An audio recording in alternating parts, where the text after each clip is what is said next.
नारायण नारायण नारायण नारायण नारायण। राधा तत्व क्या है? प्रेम है, प्रेम, कोरा लबालब प्रेम। वो प्रेम से आकृष्ट होते हैं भगवान। भगवान प्रेम के भूखे हैं। असली प्रेम जानने वाले भगवान है और प्रेमास्पद भी भगवान ही है। अब प्रेम को जानने वाले हैं, प्रेम का आस्वाद करने वाले भी भगवान ही है, उनके समान कोई नहीं है। प्रेम को परखने वाले भी वही है। तो प्रेम तत्व का नाम है राधा।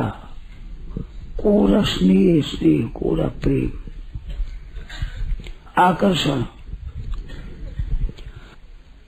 कृष्ण भगवान ही स्वयं दो रूप से हो गए, एक रूप से राधा हो गए, एक रूप से कृष्ण हो गए। उनका उद्देश्य दुनिया में प्रेम प्रकट करना, प्रेम सामने लाना, ये उद्देश्य है उनका। जो सब लोग प्रेमी बन जाए, जो उनको रस मिल जाए, इस भाव को लेकर के दो रूप हुए। ऐसे ही ये भी आता है कि को हम बहुत श्याम में एक या अनेक रूप में हो जाऊं तो संसार रूप से ही भगवान ही हुए। तो भगवान संपूर्ण जीवों के रूप से हुए, संसार के रूप से हुए, श्री जी के रूप से ही हुए।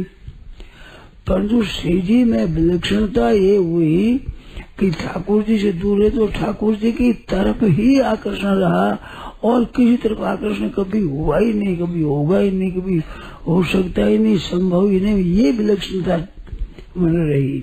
अगर ये जीवों में हो जाए भगवान की तरफ तो यही नहीं हाल हो जाए, पर नाशवान की तरफ आकर्षण कर लिया। जीव भगवान से प्रकट हुए, प्रकट होकर के सुख भोग और ऐश्वर्य के प्रति लग गए। मूल में बात क्या थी कि एकाकी न रमते, भगवान के कल का मन नहीं लगा तो दूजे पढ़ाए। तो प्रेम का आस्वादन करने के लिए श्री जी को प्रकट किया, उस प्रेम का आस्वादन लेने के लिए संसार को प्रकट किया। परंतु प्रकट करते ही ये वस्तु पदार्थ और भोग, मान आदर सत्कार बढ़ाई, ये चीज है, इस तरफ आकृष्ट हो गए और पतन, इतना पतन हो गया केवल रुपयों की तरफ ही वृत्ति होगी।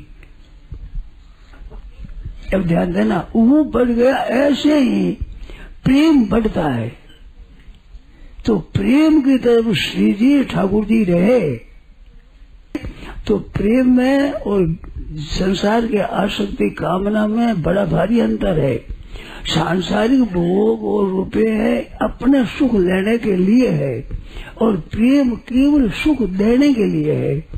तो श्री जी की चेष्टा ये होनी चाहिए कि भगवान को सुख मिले, और भगवान की ये है कि श्री जी को सुख मिले।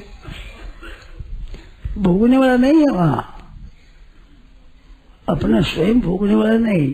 श्री जी को सुख कैसे मिले, श्री जी के ठाकुर जी को सुख कैसे मिले, ये प्रेम केवल मान की लीला है। इस प्रेम वृद्धि होती है। तो प्रेम है वो में एक विलक्षणता है।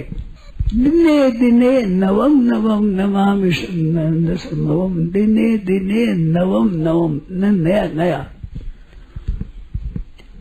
मिले ही रहत, मानो कब हो मिले ना, मानो कभी मिले ही नहीं, ऐसी भूख रहती है उसकी मिलने की। तो मिलने की भूख रहती है।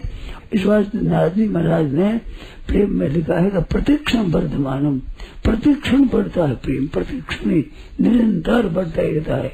ज्ञान में एक आनंद शांत शांत आनंद होता है और प्रेम में एक प्रतिक्षण वर्धमान प्रेम होता है, स्नेह बढ़ता ही रहता है। नारायण नारायण नारायण नारायण नारायण।